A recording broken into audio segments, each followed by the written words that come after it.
Le but principal de cet exercice est de rendre rationnel le dénominateur d'une fraction, c'est-à-dire d'y écrire un nombre rationnel. Lors du paragraphe sur les ensembles des nombres, on a conclu que racine carrée de 5, de même que racine carrée de 2, racine carrée de 3 ou bien racine carrée de 7, etc., ne sont pas des nombres rationnels mais des nombres irrationnels. Leur développement décimaux possède une infinité de chiffres derrière la virgule, dont la série ne se répète pas périodiquement. La seule possibilité, afin de modifier le dénominateur sans changer la valeur de la fraction, est de simplifier ou d'amplifier la fraction en question. Pour l'exemple donné, il est clair qu'on ne peut pas simplifier par un nombre naturel, car 1 et racine carrée de 5 ne possèdent pas de diviseur commun. Par conséquent, on recherche un nombre adéquat afin d'amplifier la fraction de telle manière de s'en débarrasser du nombre racine carrée de 5 au dénominateur. À ce moment-là, nous utilisons la définition de la racine carrée qui implique que racine carrée de a fois racine carrée de a est égal à a. D'après cette approche, on va amplifier la fraction donnée par racine carrée de 5, c'est-à-dire qu'on va multiplier le numérateur et le dénominateur par racine carrée de 5. Au numérateur, cette amplification donne racine carrée de 5, tandis que le dénominateur est égal à racine carrée de 5 fois racine carrée de 5, donc 5.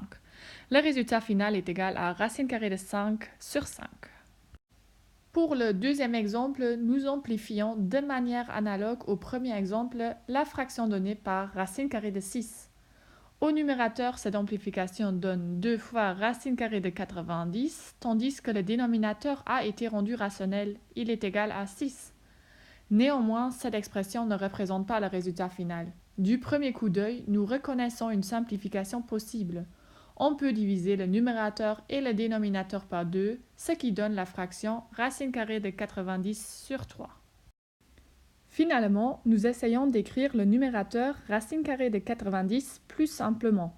Ainsi, nous décomposons 90 en le produit de 9 par 10. Cette transformation, ainsi que l'application de la règle de calcul des racines carrées correspondantes, permettent une autre simplification de la fraction par 3. Ceci nous donne le résultat final de racine carrée de 10. Passons au dernier exemple de cette vidéo.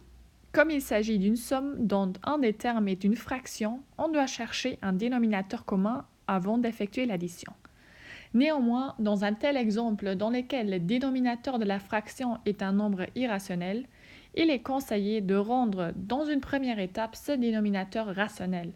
Ce n'est que plus tard, lors d'une deuxième étape, qu'on détermine le dénominateur commun mentionné ci-dessus. Évidemment, la fraction créée suite à l'amplification de la fraction de départ par racine carrée de 13 se laisse simplifier par 13.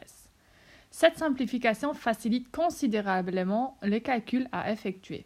Plus précisément, la recherche d'un dénominateur commun s'avère superflue. Moins 3 racine carrée de 13 plus 1 fois racine carrée de 13 est égal à moins 2 fois racine carrée de 13.